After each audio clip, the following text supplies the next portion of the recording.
पढ़ेंगे class 10th में English grammar का एक बहुत ही सुंदर सा टॉपिक जो कि बहुत बच्चों को परेशान करता है, टेंसेस।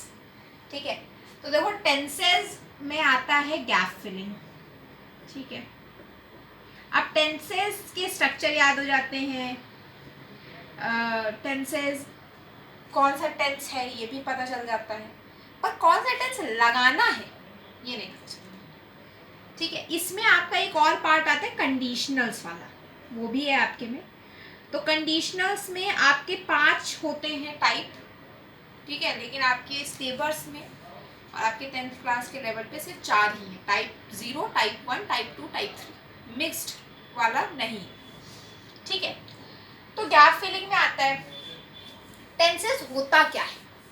टेंसेस को बहुत लोग टाइम से डिनोट करते हैं, that is totally wrong. This is not a time, actually this is a part of verb.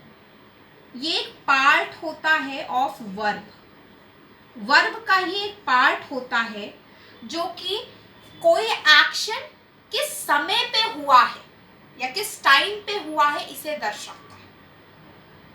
ठीक है, ये एक पार्ट ऑफ वर्ब है। इसको टाइम कहना मतलब टाइम अगर आप कह रहे हो तो ये पूरी तरीके से तो गलत नहीं होगा, थोड़ा बहुत तो इसमें सच्चाई है ही, नहीं तो ऐसे क्यों बोले। लेकिन ये इनकम्प्लीट है। अगर हम ये बोलते हैं कि a part of verb which tells about the time of happening of an action, that is known as tenses. Okay, तो ये तो डेफिनेशन है। ठीक है, डेफिनेशन कोई पूछ नहीं रहा, हम मेन मुद्दे पे आते हैं टेंसेस के टाइप्स पे। तो let's get into the topic. Okay, तो आपके पास 3 तरीके के होते हैं tenses, past, present and your future. ठीक है, अच्छा एक और चीज मैं बताऊं, टेंसेस में अगर आपको कोई क्वेश्चन नहीं बन रहा है, मतलब जैसे कोई क्वेश्चन में बिल्कुल ही समझ नहीं आ रहा, कुछ तो हिंट्स मैं बताऊंगी, है ना, जिससे कुछ ऐसी चीजें होती है जिनसे कि आप पता लगा सकते हो कि whether it is simple present और whether it is simple past. पर अगर कुछ भी नहीं समझ आ रहा है, वो हिंट्स भी आप भूल चुके हो, तो हमेशा टेंसेस के क्वेश्चन लगाते समय उसकी हिंदी मीनिंग निकालो। ठीक है, चाहे जैसी भी हो, मतलब एक बहुत सटीक मीनिंग नहीं लगाना है कि जैसे अगर आपको कन्विंस्ड का मतलब नहीं पता है तो ज़रूरी नहीं है कि आपको कन्विंस्ड का मतलब पहले निकालना है, उसके पीछे भिड़ जाना है, नहीं, मतलब एक ऐसा मोटा मोटा सा बना लो कि अच्छा ये कह रहा है। ठीक है, तो उससे थोड़ा बहुत आपको हेल्प मिल जाती है कि कौन सा टेंस लगना है। बाकी तो मैं आपको कुछ चीज़ें बताऊंगी बीच बीच में।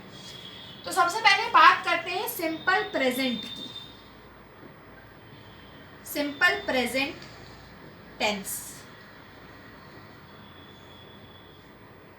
Simple present tense, simple present tense कहाँ यूज होता है, उससे पहले इसका स्ट्रक्चर देख लें। देखो इसमें लगता है V1 form of the verb. अब देखो कितने फॉर्म ऑफ वर्ब होते हैं वो देख लेते पहले। तो फॉर्म ऑफ वर्ब्स, वर्ब कितने फॉर्म के होते हैं, तो देखो V1, V2, V3। ये V4 जो हम बनाते हैं ना, ये V4 अपनी कन्वीनियंस के लिए बनाते हैं, V4 कहीं एग्जिस्ट नहीं करता है। V4 एक्चुअल में क्या है, this is V1 plus ING, और उसे हम ऐसे बोल देते हैं V4। V4 अब से मत बोलना, V1 प्लस ING खुद के समझने के लिए ठीक है ना, लेकिन ऐसे नहीं। ठीक है, V1 form of the verb लगती है। अब हर एक सेंटेंस में एक सब्जेक्ट होगा, एक वर्ब होगी, एक ऑब्जेक्ट होगा। क्लियर है बात, सब्जेक्ट और ऑब्जेक्ट तो होगा ही होगा। तो पहले सब्जेक्ट लिख देते हैं, बिना कुछ सोचे सब्जेक्ट लिख दो, फिर उसके बाद लास्ट में ऑब्जेक्ट लिख दो। अब बीच में वर्ब कौन सी आएगी, तो मैंने बोला सिंपल प्रेजेंट पे V1 form of the verb लगती है, तो प्लस V1 प्लस E या ES। अब बहुत लोगों को कंफ्यूजन होती है कि E और ES कहाँ लगता है। तो देखो E हमारा लगता है सिंगुलर में, ठीक है, और ईएस हमारा लगता है प्लूरल में। ये चीज जरूर ध्यान से अपने दिमाग में बैठा लेना, ठीक है। नाउ अब सब्जेक्ट, पर्सन सुने, पर्सन होते हैं first person, second person and your third person. First person में क्या आता है, आई और वी, सिंगुलर प्लूरल, ठीक है, सिंगुलर और प्लूरल। देखो आई और we. Second form of the verb में क्या आता है, यू, दोनों भी। और third form of the verb में क्या, थर्ड फॉर्म बोलियो, थर्ड पर्सन में क्या आता है, ही, शी, इट, यहाँ पे दे, ठीक, आया समझ। तो ये सिंगुलर में लगता है, ये प्लूरल में लगता है, बात क्लियर है। सेंटेंस बनाते हैं एक। सब्जेक्ट कौन सा उठाए, सिंगुलर वाला या प्लूरल वाला? चलो रुको, यहाँ पे ये सॉरी मैंने खुद गलत लिख दिया है, ये प्लूरल में लगता है और ये सिंगुलर में लगता है। आई एम सो सॉरी, मैंने गलत लिख दिया गलती से, ठीक है। ई हमारा प्लूरल में लगता है, ई एस हमारा सिंगुलर में लगता है, ठीक है। बहुत कंफ्यूज हो जाते हैं कि ई एस जो है सिंगुलर में लगता है या प्लूरल में लगता है, ठीक है, तो वो सिंगुलर में ही लगता है।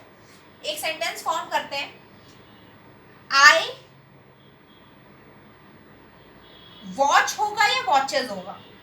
आई हमारा सिंगुलर है तो वॉचेस होगा, अगर वॉच को हम ऐसे ले तो वॉच है ना, तो वॉच तो V1 है, उसमें ई या ई एस लगेगा तो क्या लगेगा, ई एस, ठीक है, क्योंकि सिंगुलर है। और ऑब्जेक्ट आई वॉचेस टीवी, ठीक है। मैं टीवी देखता हूँ, मतलब ये हैबिचुअल एक्शन है उसका, हर रोज टीवी देखता है, ठीक है। इसमें जिस तरीके के चीजें यूज होती है वो ऐसे यूज होती है, जैसे आपका यूज होता है सिंपल प्रेजेंट में यूजुअली, ठीक है, ये एडवर्ब्स है, ध्यान रखो। कहीं यूजुअली देखने को मिलता है, कहीं पे डेली देखने को मिलता है ना, तो उन जगहों पे सिंपल प्रेजेंट आप सीधे लिख के आ सकते हो, ठीक है। अब आगे बात करते हैं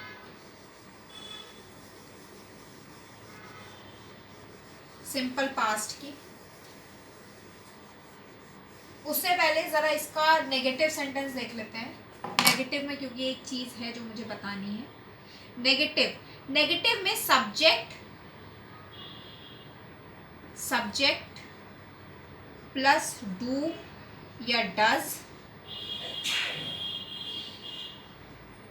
plus V1 form of the verb plus object. Do या डज क्या लगाएं, डू लगाएं या डज लगाएं?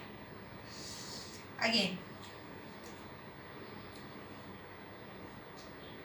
डू, डज और डिड, ये तीन होते हैं, D D D, do, does और did.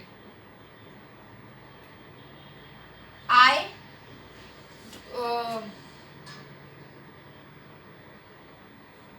We do not know, है ना, से एक सेंटेंस होता है।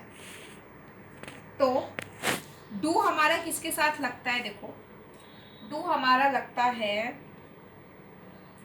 Plural form of the verb के साथ, और डज आपका लगता है singular form of the verb के साथ। We do not know that you had already reached, वैसे तो ये नहीं होगा सिंपल प्रेजेंट में क्योंकि ये कोई हैबिचुअल एक्शन नहीं है, बट मतलब एक एग्जाम्पल के तौर पे कि कैसे ये डू और डज वाला एग्जाम्पल देने के लिए मैंने ये बोल दिया है, बट ये कोई सिंपल प्रेजेंट का सेंटेंस नहीं क्योंकि रोज तो कोई नहीं आता है ना, ठीक है। अब नेक्स्ट आते हैं हम सिंपल पास्ट पे। सिंपल पास्ट पे पहुंचते हैं। सिंपल पास्ट में अफर्मेटिव का तो बहुत ही ईजी है, इसमें लगता है V2 form of the verb, ध्यान रखना V2 form of the verb, V2 form of the verb subject plus V2 form of the verb plus object, ख़त्म कहानी इसकी, इसका तो कुछ नहीं करना। पर इसका नेगेटिव है, नेगेटिव में भी इजी है, subject plus D plus V1 form of the verb plus object. अब क्वेश्चन आना चाहिए सामने से कि या तो V2 लगाया, फिर यहाँ क्यों हमने V1 लगा दिया, है ना। सोचते होगे ना कि जब पूरे पास्ट में हमने V2 लगाया तो हमने सिर्फ डिड के साथ ही V1 क्यों लगाया, because did is already a V2 form of the verb.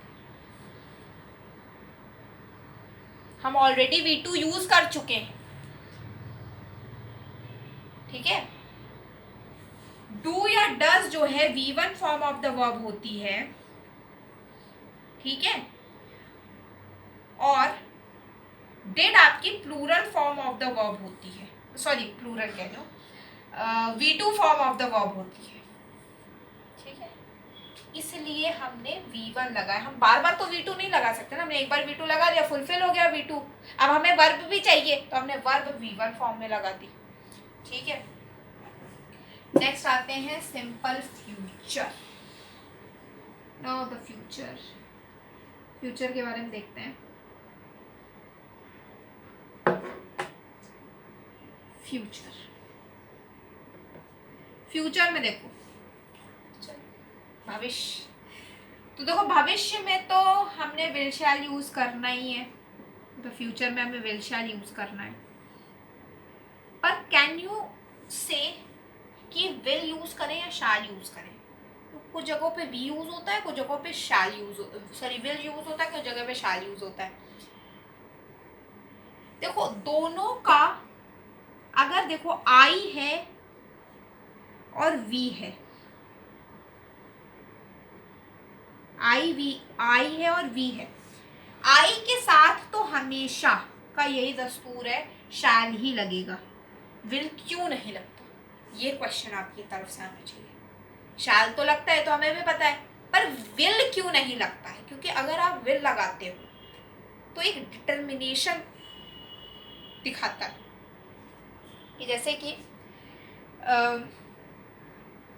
ये फ्यूचर की बात है कि आप फ्यूचर में कोई हैबिचुअल एक्शन करने जा रहे हैं, है ना, कि आई विल, जैसे अगर I shall go to the school from tomorrow, मतलब कल से मैं स्कूल जाऊंगी या जाऊंगा।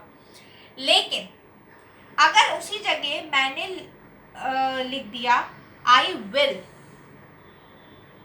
तो फिर क्या हो गया, एकदम डिटर्मिनेशन की, भाई साहब चाहे आंधी आए तूफान आए चाहे जो आ जाए, मैं तो स्कूल जाके रहूंगा या रहूंगी, ठीक है। तो ये डिटर्मिनेशन शो करता है, इस वजह से हम आई के साथ हमेशा शैल का यूज करते हैं, क्योंकि गॉड नोज फ्यूचर में क्या है ना। तो ये है आपका सिंपल फ्यूचर, सिंपल प्रेजेंट और सिंपल पास्ट, तीनों के स्ट्रक्चर्स, ठीक है। एक बार ध्यान से देख लेना कहाँ कहाँ यूज होते हैं, एक बार मैं बता देती हूँ आपको। साइंटिफिक फैक्ट, ये हैबिचुअल एक्शन सबको छोड़ दो, ये सबको पता है, ये कोई बताने वाली बात नहीं है, सबको पता है। जो अलग से है वो मैं बताती हूँ, जैसे कि आप आंसर्स लिखते हो, किसी की प्रॉपर्टी बताते हो, किसी की प्रॉपर्टीज बताते हो, कोई इंसान की हो या कोई थिंग की हो, या किसी की कैरेक्टरिस्टिक्स बताते हो या फंक्शंस बताते हो, जैसे बायोलॉजी में, तो वहाँ पे हमेशा simple present, sorry simple he form of verb लगेगी, और वो भी सिंपल प्रेजेंट ही लगती है, हमेशा का यही है, हमेशा, ठीक है। तो अब इसके बाद का जो कंटिन्यूअस वाला है, परफेक्ट कंटिन्यूअस, परफेक्ट है, वो सारा का सारा हम आगे की वीडियोस में कवर अप कर लेंगे।